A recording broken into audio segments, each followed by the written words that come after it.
하느님은 권력과 지도력을 인간에게 맡기셨습니다. 그러나 인간은 때때로 이 권력을 남용하고 자신의 유익을 위해 사용하는 경향이 있습니다. 성경에서는 이러한 문제를 여러 차례 경고하며 진정한 지도자는 겸손과 섬김의 자세를 가져야 한다고 가르칩니다. 하느님께서는 세상을 창조하실 때부터 모든 권위가 그분께 있음을 알려주셨습니다. 요한 복음 1장 1절에서 2절의 말씀입니다. 한 처음에 말씀이 계셨다.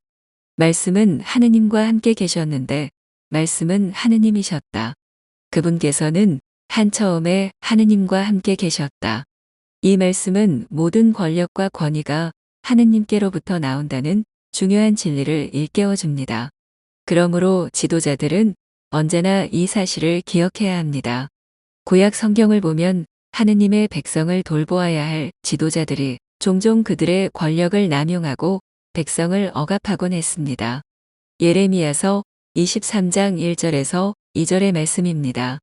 불행하여라 내 목장의 양떼를 파멸시키고 흩어버린 목자들. 주님의 말씀이다. 그러므로 주 이스라엘의 하느님께서 내 백성을 돌보는 목자들을 두고 말씀하신다. 너희는 내 양떼를 흩어버리고 몰아냈으며 그들을 보살피지 않았다. 이제 내가 너희의 악한 행실을 벌하겠다. 주님의 말씀이다. 하느님께서는 지도자가 백성을 돌보지 않고 자기 이익만을 추구할 때 심판하실 것임을 경고하십니다.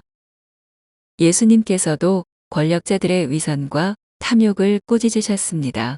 마테오복음 23장 27절에서 28절의 말씀입니다.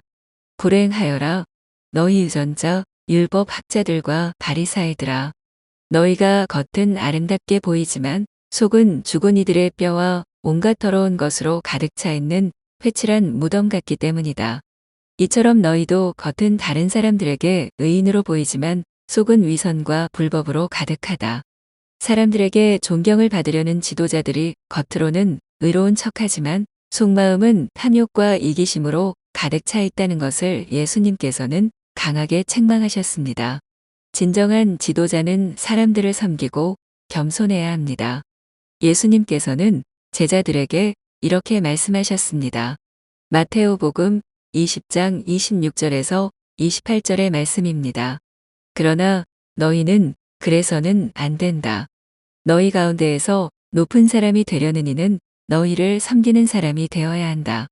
또한 너희 가운데에서 첫째가 되려는 이는 너희의 종이 되어야 한다. 사람의 아들도 섬김을 받으러 온 것이 아니라 섬기러 왔고 또 많은 이들의 몸값으로 자기 목숨을 바치러 왔다. 이 말씀처럼 지도자의 참된 본질은 권력을 휘두르는 것이 아니라 섬김을 통해 하느님의 사랑을 실천하는 것입니다.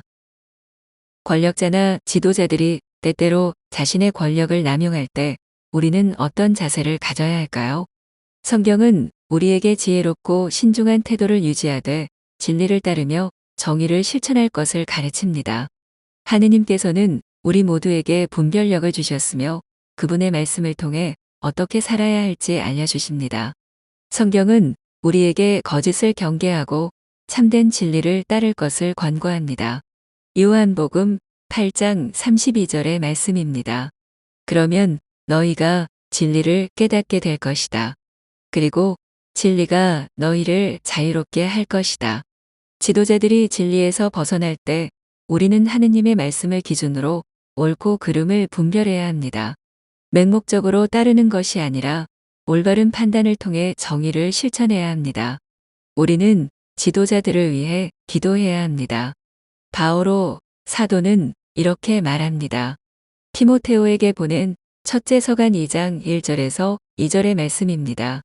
그러므로 나는 무엇보다도 먼저 모든 사람을 위하여 간청과 기도와 전구와 감사를 드리라고 권고합니다.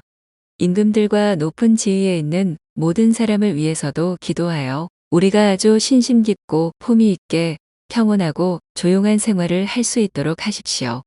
지도자들을 위해 기도하고 인내하며 하느님의 뜻을 기다려야 합니다.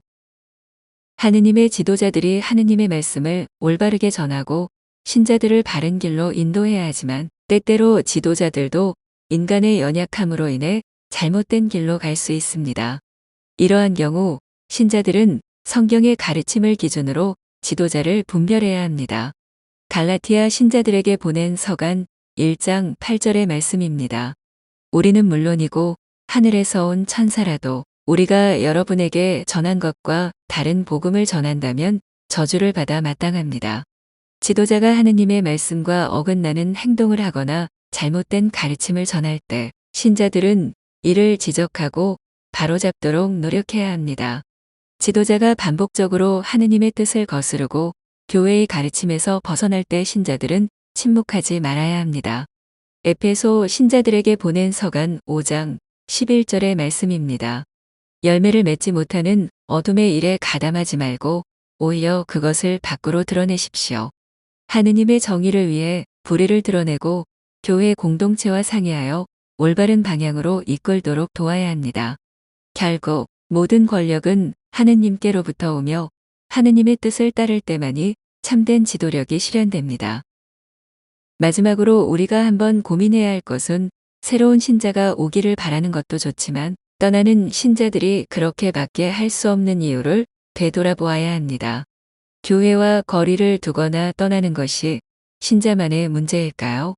신자들을 실망시키고 있는 소수의 지도자들도 있지만 언제나 진심으로 하느님을 의지하고 진심으로 그분의 뜻을 따르며 진심으로 올바르게 신자들을 이끌고 있는 하느님의 지도자들이 더 많습니다.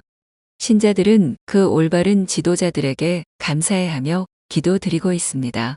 그러니 우리는 하느님의 나라를 위해 그 소수의 지도자들도 하느님의 뜻에 따라 지도자의 책임을 다하게 해달라고 기도해야 합니다. 잠언 16장 9절의 말씀입니다. 인간이 마음으로 앞길을 계획하여도 그의 발걸음을 이끄시는 분은 주님이시다. 하느님의 인도를 신뢰하며 그분의 뜻에 순종하는 자세를 가지라는 중요한 교훈을 줍니다. 우리는 교회와 그들을 위해 기도하되 하느님의 섭리를 인정하고 그분의 계획을 받아들이는 겸손한 믿음으로 기다려야 합니다. 이 콘텐츠가 마음에 드신다면 구독, 좋아요도 부탁드립니다. 구독과 좋아요는 콘텐츠 제작에 큰 힘이 됩니다. 감사합니다.